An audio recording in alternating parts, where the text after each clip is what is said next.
따뜻하시죠? 네, 찜질방 갈 필요는 없습니다. 네, 자동차에 올라타면 따뜻하고 얼마나 좋은지 모릅니다. 감사하다. 저는 더울 때 가끔 이런 생각을 해요. 추울 때를 생각합니다. 얼음을 생각하고 한방눈을 생각하고 막 그러면 좋아져요. 자, 우리 옆에 있는 분에게 꼭 당신이 한방눈 같습니다. 자, 이렇게 네, 네, 네. 또 뭐 갑자기 뭐 얼음땡 이런 거 하지 마시고요. 한방눈 같습니다. 네. 좀 시원해지신 것 같지 않습니까? 네.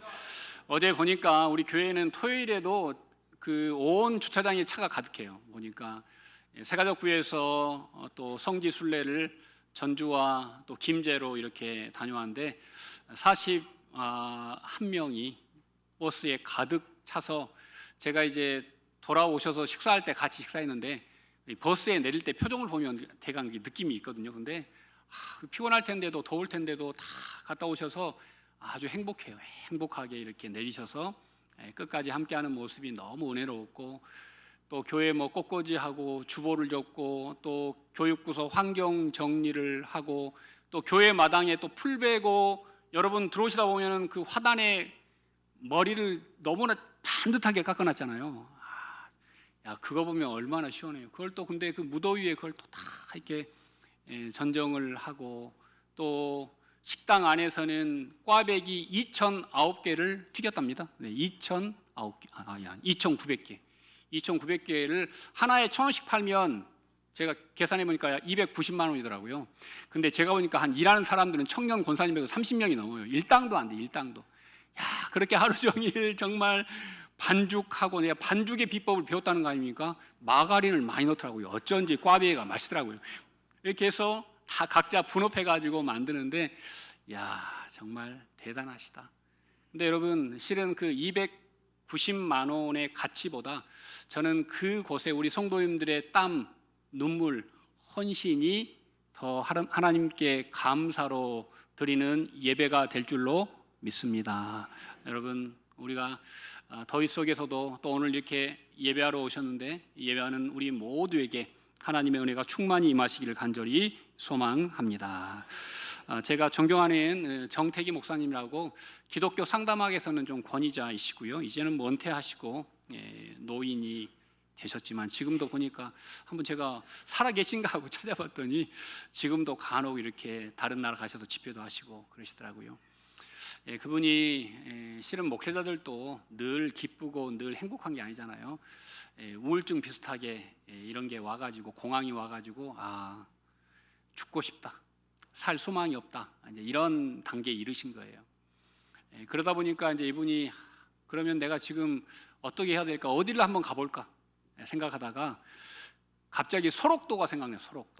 소록도는 꼭 천당과 지옥의 중간쯤 된 게 느껴지는 것 같아요. 그래서 내가 한번 소록도에 가서 그 사람들은 어떻게 사나 한번 보고 싶다 하고 소록도로 무작정 갔습니다. 가서 이제 그분들과 예배하고 기도회를 늘 저녁마다 참석했는데, 기도회 때마다 자기 뒤에서 어떤 어르신 한 분이, 할아버지 한 분이 늘 이렇게 기도하더래요. 하나님의 은혜가 이렇게 큰데 이 은혜를 어떻게 갚는데유? 충청도 분이, 충청도 분. 그래서 맨 뒤에서 이 은혜를 어떻게 갚는데유? 계속 이렇게. 그러니까 이게 이 목사님이 속으로, 야, 어떤 큰 은혜를 입었길래 이렇게 매일 이렇게 감격해서 눈물을 흘리며 이렇게 고백할까? 그래서 하루는 예배 끝나고 뒤를 돌아봤는데 깜짝 놀랐어요. 얼굴이 거의 없어요. 코인대는 다 완전히 다 뭉개져 가지고 뼈가 다 남아 있고, 이도 반은 드러나 있고, 눈은 멀어 가지고 접혀 있는데 눈동자는 없는데 눈물은 뭐 계속 흘러 나오고 있고, 머리카락이 하나도 없고, 손은 다 없어졌고, 그런데 이렇게 숙여가지고 눈물을 흘리면서 하나님께 받은 이 감사와 은혜를 어떻게 갚는데요? 이렇게 고백했다고 합니다. 그래서 하루는 궁금해서 물었답니다. 당신에게 있는 하나님의 은혜는 도대체 무엇입니까? 그랬더니 그분이 이렇게 대답했다고 합니다. 목사님, 제가 문둥병에 걸리자 내 아내도 내 자식도 나를 버렸습니다. 그런데 오직 주님만은 저를 찾아오셨습니다.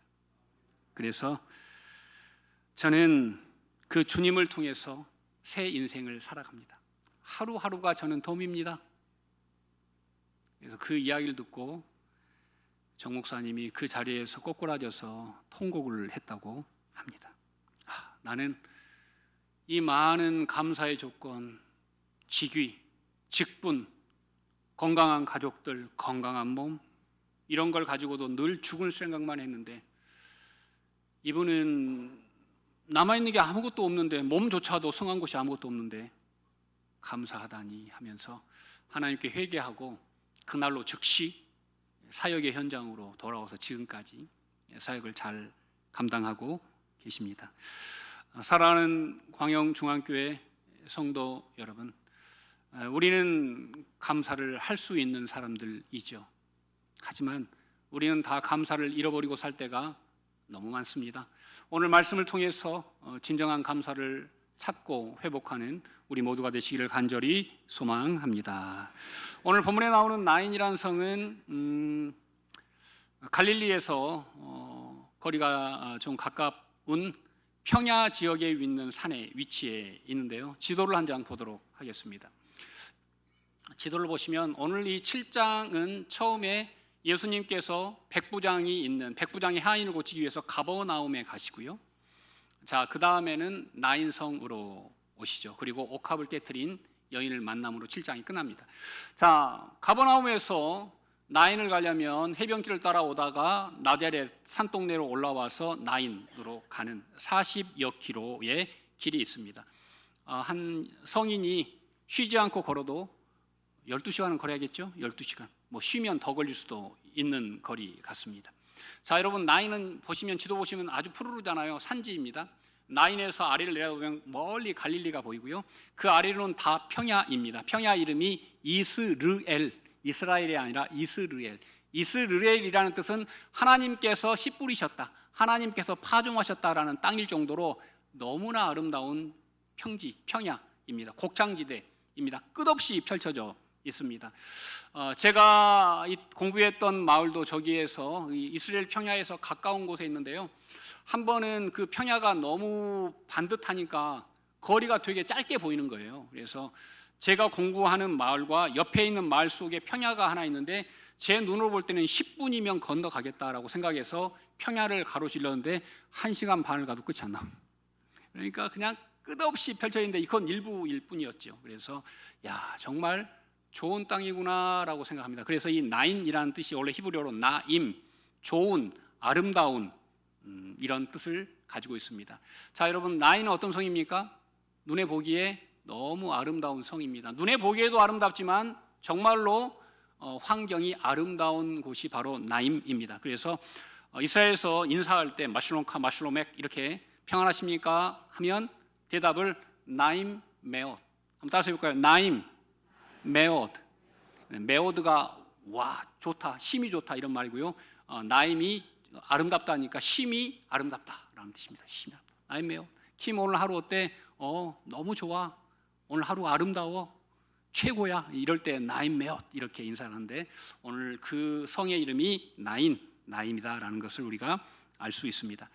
오늘 이 나인성에 두 개의 큰 무리가 교차합니다. 크로스, 십자가처럼 교차하는데요. 하나의 무리는 예수님께서 저 가버나움에서 백부장의 종을 살리시고 제자들과 함께 그리고 예수님을 따르는 무리와 함께 기뻐서 생명의 춤을 추는 생명의 대열이 지금 가버나움에서 나인성으로 왔고, 또 한 무리는 나인성에서, 그 기쁨의 성에서, 그 아름다운 성에서 장래 행렬, 죽음의 행렬이 성을 통과해서 밖으로 나와서 성문 앞에서 짠 하고 만나는 본문이 오늘 본문에 나오는 이야기입니다.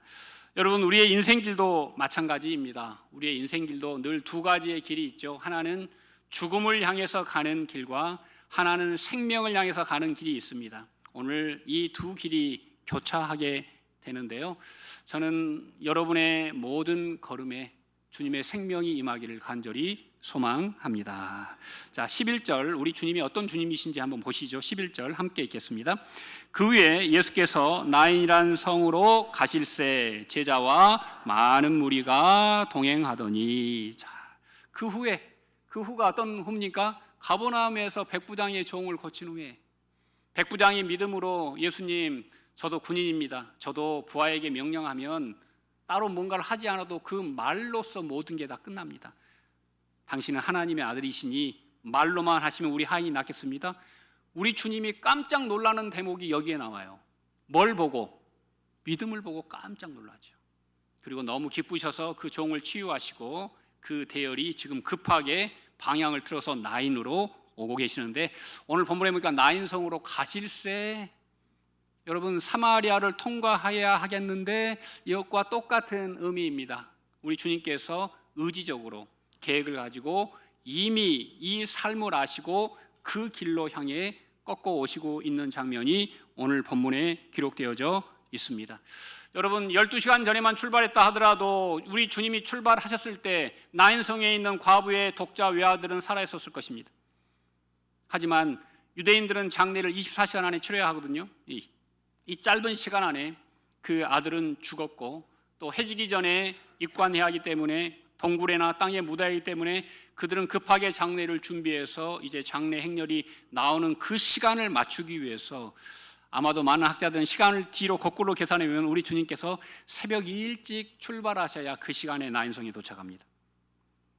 여러분, 우리 주님은 어떤 분이십니까? 우리 주님은 찾아오는 분이십니다. 우리 주님은 우리의 삶의 현장에 찾아오신 분입니다. 우리에게 주님의 시간에 맞추라고 하는 것이 아니라 주님께서 우리의 시간에 맞추십니다. 그 절망의 시간에, 그 통곡의 시간에 우리 주님이 정확하게 맞춰서 그 앞에서 그들을 만나고 계십니다. 자, 12절 보시죠. 자, 함께 봉독하겠습니다. 성문에 가까이 이르실 때 사람들이 한 죽은 자를 메고 나오니 이는 한 어머니의 독자요 그의 어머니는 과부라. 그 성에 많은 사람도 그와 함께 나오거늘. 네, 우리 주님의 생명의 행렬이 도착해 있고 이제 마침 바로 그때에 상여를 관을 든 죽음의 행렬이 예수님 앞에 나타나서 서로 만나게 됩니다. 여러분, 오늘 본문 이게 우연일까요? 아브라함이 독자 이삭을 바쳐야 했을 때 칼을 들어서 이삭을 죽이려 할 때 하나님의 천사가 스톱을 외치죠. 그리고 그 옆에 뭐가 있습니까? 뿔에 나뭇가지에 걸린 순양이 예비되어 있죠. 룻이 사사시대에 어느 밭에서 이삭을 주우러 들어갔는데 알고 보니까 그 밭 주인이 누구예요? 보아스예요. 마침 우연히 밭에 들어갔는데 마침 보아스의 밭이었고 마침 그날 보아스가 그 밭에 와야 돼요. 그래서 오늘 성경에는 이게 우연이 아니라 우리 주님께서 이미 이 죽음의 행렬, 절망의 내용을 아시고 이미 계획하시고 그 자리로 찾아오시는 주님이신 줄로 믿습니다. 제2차 세계대전이 끝나고 일본과 독일이 패망합니다. 일본도 엄청난 타격과 손실을 입었죠. 나라의 근간이 흔들릴 정도였습니다. 나라가 무척 어수선했습니다. 그때 한 청년이 한몫 잡으려고 강도 일을 하다가 6명을 죽입니다. 그 이름이 바로 도모다카 시모지라는 청년이었습니다. 6명을 죽고 잡혀서 사형 선고를 받았습니다. 그런데 여러분, 그때 이제 나라를 막 이렇게 세워야 되니까 한 사람이 귀한 거예요. 그래서 일본 정부에서 사형수들에게 제안을 합니다. 너희들이 홋카이도, 북해도에 있는 탄광에서 일을 하면 일한 만큼 사형을 연기하겠다. 1년을 일하면 1년 뒤에 사형을 집행하고 10년을 일하면 10년 뒤에 사형을 집행하겠다. 자, 여러분들은 어떻게 사인하시겠습니까? 안 하신다고요? 네, 대부분 사인을 했습니다. 대부분 사인을 해서 수천 명이 북해도로 가서 이제 강제 노역을 하게 되는데요. 자, 제가 사진 한 장 보여드리겠습니다. 자, 여러분, 이 북해도는요, 저기 밑에 요군 아닙니다. 시모노세키에서부터 이렇게 쭉 올라가서, 네, 저기 일본 그 지도가 끝나는 곳에서 배를 타고 간 곳이 북해도, 요즘은 홋카이도라고 해서 추워서 여름에 여행을 많이 하는 곳이고요. 삿포로 동계올림픽이 열렸던 곳이 바로 북해도입니다. 여러분, 이 땅은 우리나라에게도 큰 아픔의 땅이죠. 우리나라가 청년들을 강제징용으로 저기 부산에서 배를 태워서 끌고 와서 기차로 실어가지고 저기 위까지 올라가서 다시 배로 실어서 북해도 탄광으로 우리 많은 믿음의 선조들, 우리 선조들을 다 끌어가서 강제로 노역을 시켰지 않습니까? 기록에 의하면 우리나라 그 당시 36년여간 780만 명이 동원됐다고 합니다. 여러 곳으로. 여성들, 남자들, 어른들 할 것 없이. 근데 일본은 21만 명이라고 보고하고요. 그리고 보상을 안 했고요. 지금 강제징용했다가 살아남은 사람은 우리나라에 약 1000명 살아 계십니다. 법적으로 지금 다투고 있지만 보상을 하나도 못 받았어요. 여러분, 그 북해도 탄광에 지금도 저 벽에 뭐라고 남아 있습니까? 어머니 보고 싶어. 배가 고파요. 고향에 가고 싶다. 여러분, 20대, 10대 청년들이 알 수도 없는 땅에 끌려가서 거기서 탄광에서 탄을 캐다가 죽고 맞아 죽고 행방불명되고 한 그런 우리 청년들의 과거가 지 벽에 슬프게 남아 있습니다. 하지만 하나님께서 은혜 주셔서 우리나라가 또 이렇게 일어섰습니다. 자, 다시 오늘 이야기로 돌아가서 이 북해도 사형수가 있는 촌락에 매 토요일마다 면회가 허락되었습니다. 근데 이 심호지라는 청년에게는 몇 년이 지나도 아무도 찾아오지 않는 거예요. 그래서 사형수들조차도 너는 너무 악하니까 사람이 없구나라고 생각했다고 합니다. 그런 어느 날 면회를 신청을 받았어요. 심호지가. 그래서 다들 깜짝 놀라면 누가 왔을까? 갔더니 어머니가 왔어요. 어머니는 여기까지 오려면 일주일이 걸린다고 합니다. 그 먼 길을 기차를 몇 번 갈았다고 배를 타고 아들을 위해서 왔는데 이 악한 아들이 어머니를 보자마자 욕을 해대고 어머니를 쫓아냅니다. 어머니는 보따리 하나를 아들에게 건네주고 떠났는데요. 아들이 보따리를 열어보니까 그 안에 뭐가 있을까요? 뭐가 있을까요? 빵, 떡, 돈? 예, 그런 걸 기대했는데 열어보니까 성경책 한 권 딸랑 있는 거예요. 그러니까 이 심호지가 너무 화가 나가지고 자기 그냥 간방에다가 확 구석에다 던져버렸대요. 그리고 읽고 있는데 그 책을 가지고 동료 죄수들이 담배를 말아서 피더래요. 그래가지고 책이 처음에는 이렇게 두꺼웠는데 나중에 보니까 거의 다 날아갔어.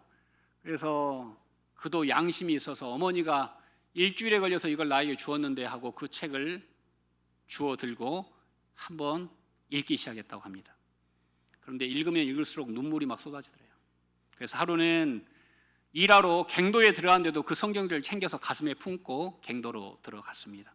점심시간이 되어서 다른 죄수들은 점심 후에 쉬고 놀고 떠들고 있는데 성경을 읽고 싶어서 혼자서 저쪽에 있는 다른 갱도에 가서 성경을 읽고 있는데 갑자기 쿵 하면서 원래 있었던 갱도가 싹 무너져 버렸어요. 그래서 거기에 있던 37명이 다 죽습니다. 38명이 들어갔는데 심호지 1명 살고 다 죽고 혼자서 깨끗한 몸으로 걸어 나왔어요. 그러니까 그곳에서 걸어 나오면서 그는 이렇게 생각했다고 합니다. 아, 주님께서 우리 어머니를 통해서 나에게 한 번의 기회를 주셨구나. 그리고 그는 새 사람이 되기로 결단합니다. 얼마나 변했던지 사형수가 감형되고 감형되어서 출소하게 됩니다. 그리고 어머니를 찾아간대요. 어머니가 계실까요? 어머니는 돌아가셨습니다. 어머니를 뵐 수가 없었고요. 그래서 이 아들은 너무 한이 맺혀서 양로원을 하나 세우기를 기도했습니다. 하나님, 저에게 재물을 주시면 평생을 어머니 같은 독거 노인들을 모시고 살겠습니다. 그런데 하나님이 큰 축복을 해주셨어요. 그래서 결과적으로 이분은 양로원을 세우고 중학교, 고등학교 6곳을 세우는 그런 인생을 살아갑니다. 77살에 세상을 떠나셨는데요. 이분은 일본 정부가 주는 교육자 대상, 사회사업가 대상을 동시에 수상하는 유일한 인물이 되었다고 합니다. 사형수로서 살아가는 인생의 막장까지 자신을 찾아오신 예수님을 그가 만남으로 그의 인생이 완전히 바뀌었던 것입니다. 여러분, 우리의 인생도 나인성 같지 않습니까? 겉으로 볼 때는 아름답고 화려하고 좋아 보이는데 안에 들어가면 죽음뿐이에요. 곡소리뿐이에요. 통곡뿐이에요. 슬픔뿐이에요. 절망뿐이에요. 어떻게 해야 합니까?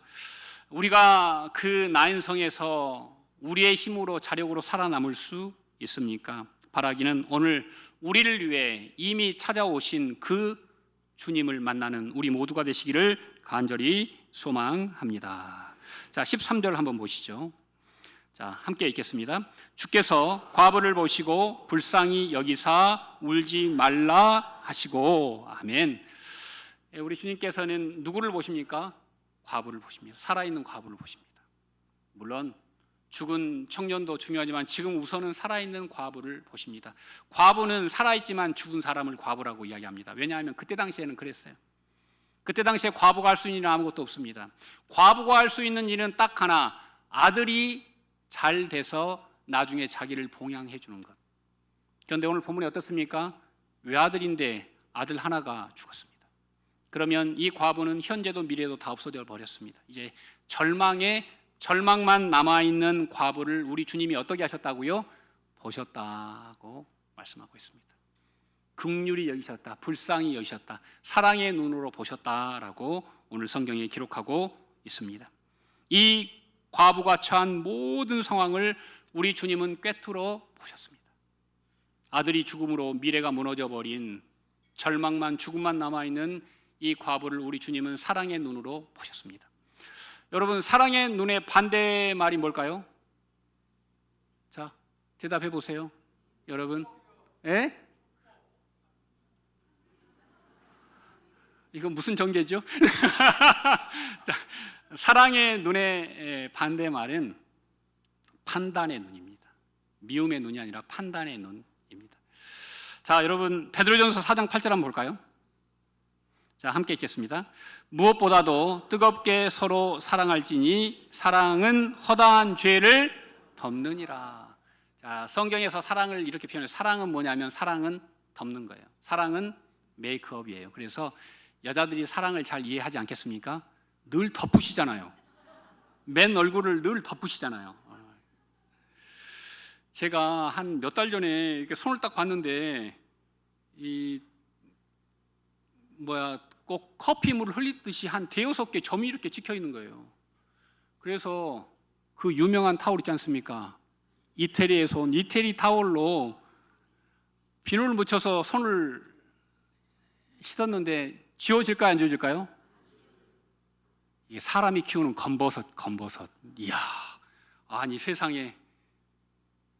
여러분, 실은 우리는 다 그래요. 우리는 가까이서 보면 다 상처와 아픔과 문제와 이런 것들이 있어요. 근데 그걸 우리 주님은 어떻게 하신다고요?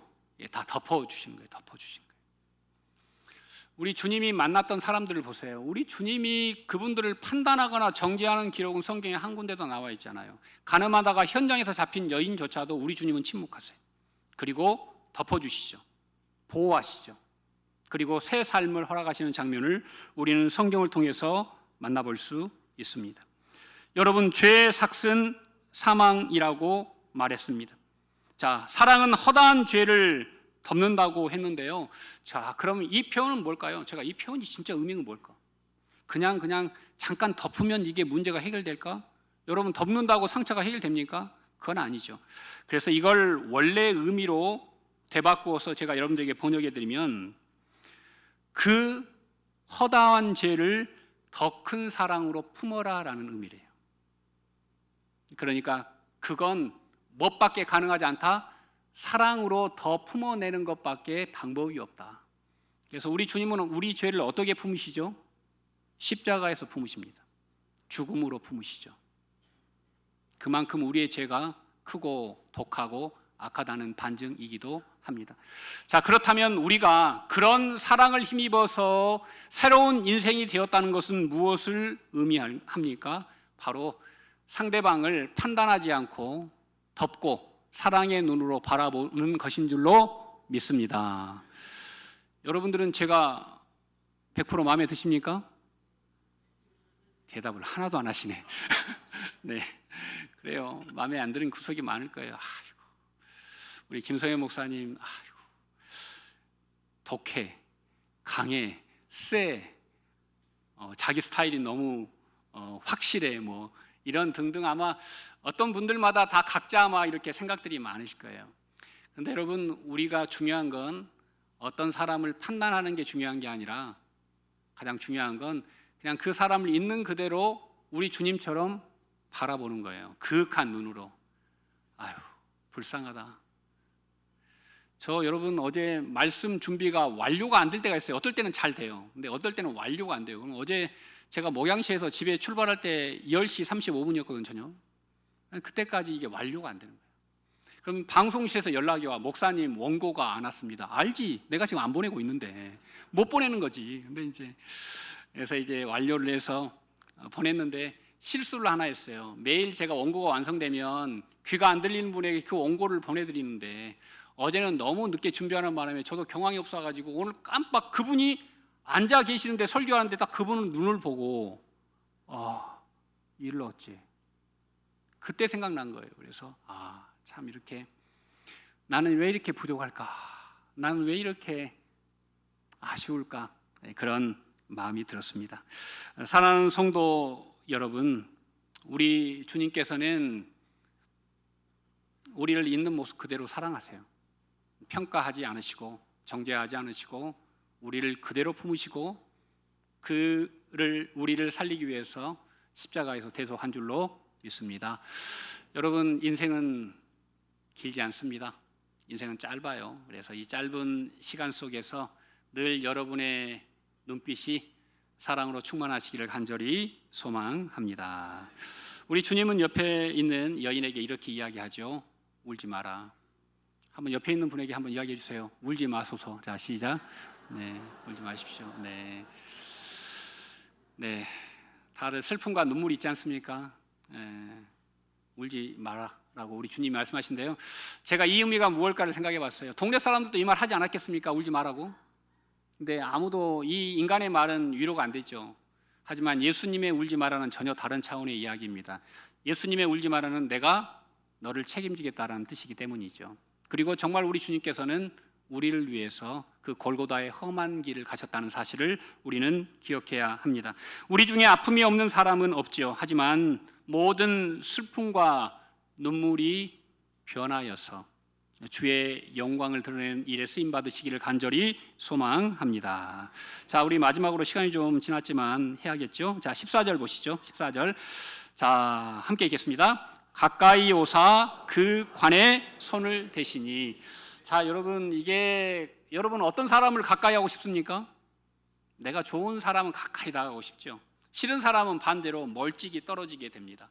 오늘 본문에 보면 이 관, 죽음, 시체 이런 것들은 가까이 가고 싶은 대목들이 아니에요. 다 멀찍이 떨어져야 됩니다. 특히 유대인들의 입장에서는 나병과 시체는 가까이 가면 부정해지고요. 부정해지면 정결의식을 일주일 동안 치러야 되고요. 그 비용과 시간에 드는 품이 너무 많아요. 그래서 그들은 그런 걸 보이는 즉시 멀리 떨어져 갑니다. 돌아가죠.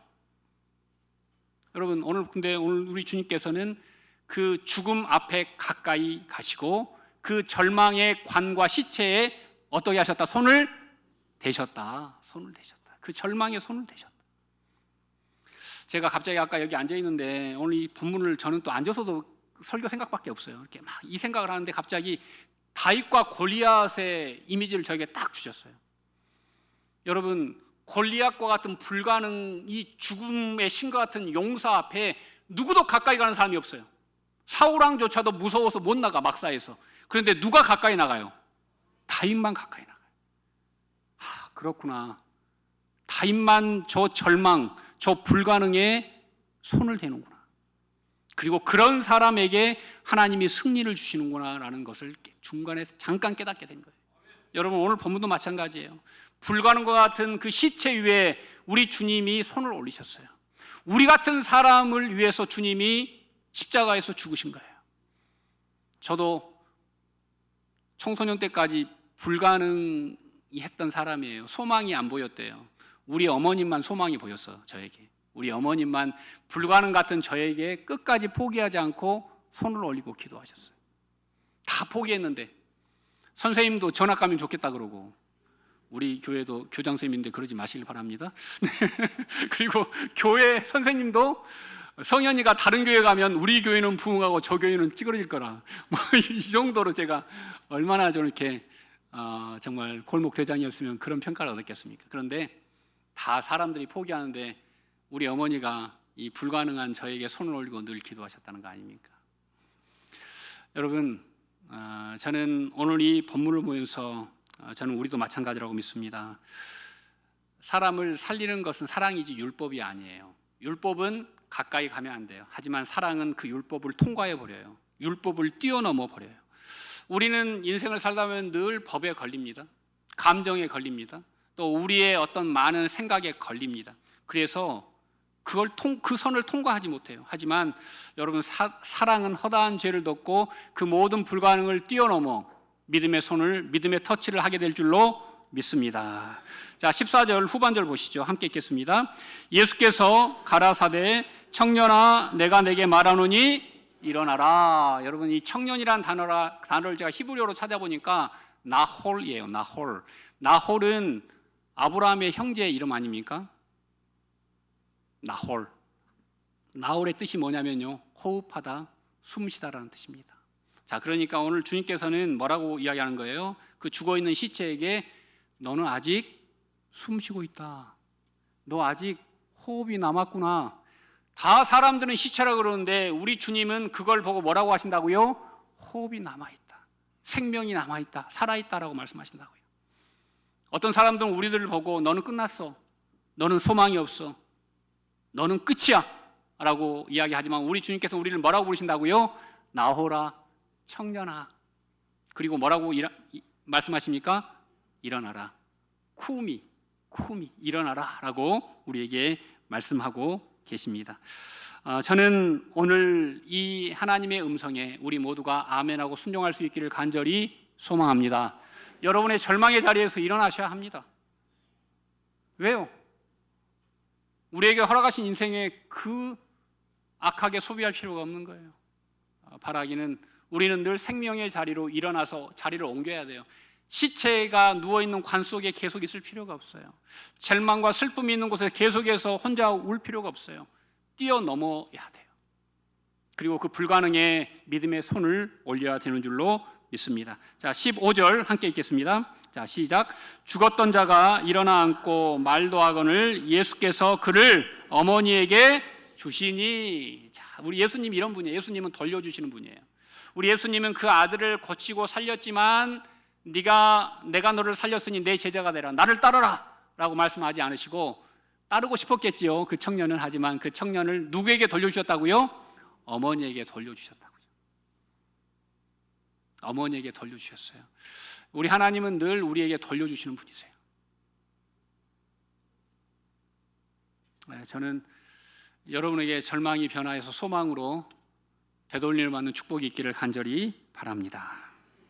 여러분, 오늘 7장이 아까 설명했죠. 처음에는 백부장의 믿음, 자, 두 번째는 과부 아들을 살리시고 참된 소망을 주신 예수님, 그리고 세 번째는 옥합을 깨트린 한 여인의 헌신과 사랑이 있죠. 그 중간이 뭡니까? 그 중간이 바로 소망이에요. 그래서 소망은 언제 싹트냐? 소망은 믿음이 위에 있고 사랑이 받칠 때 소망이 있어요. 그래서 여러분, 집안에 소망이 없는 건 사랑의 밑불이 꺼져버렸기 때문이에요. 바라기는 여러분 모든 가정과 기업과 여러분의 인생에 사랑의 밑불이 타오르고 또 하나님을 향한 믿음이 충만하여서 그 안에 있는 소망이 생명력을 더해가기를 간절히 기도합니다. 그럴 때 여러분 어떤 일이 생길까요? 17절 자 보시죠. 자, 함께 읽겠습니다. 예수께 대한 이 소문이 온 유대와 사방에 두루 퍼지니라. 왜 이 청년을 일으켜 세웠습니까? 그래야 복음이 확장되니까요. 그래야 복음이 온 땅에 전해지니까요. 우리 교회도 마찬가지입니다. 우리 교회가 왜 살아나야 합니까? 우리 교회가 살아나야 복음이 확장되고 예수 그리스도의 십자가가 사람들에게 생명력을 전하기 때문이죠. 우리가 왜 일어나야 합니까? 내가 일어나야 이 지역사회가 살고 내 가정과 가문이 살기 때문입니다.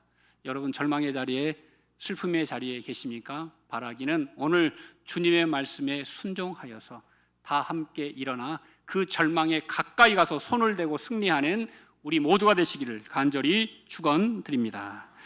기도하시겠습니다.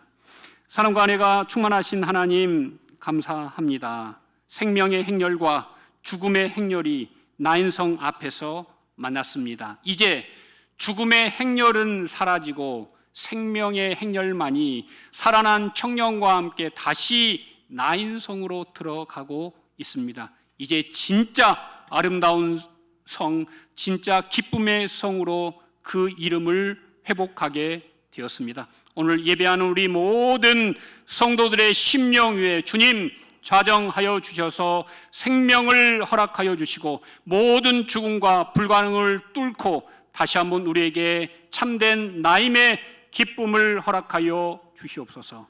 예수님 이름으로 간절히 기도드립니다.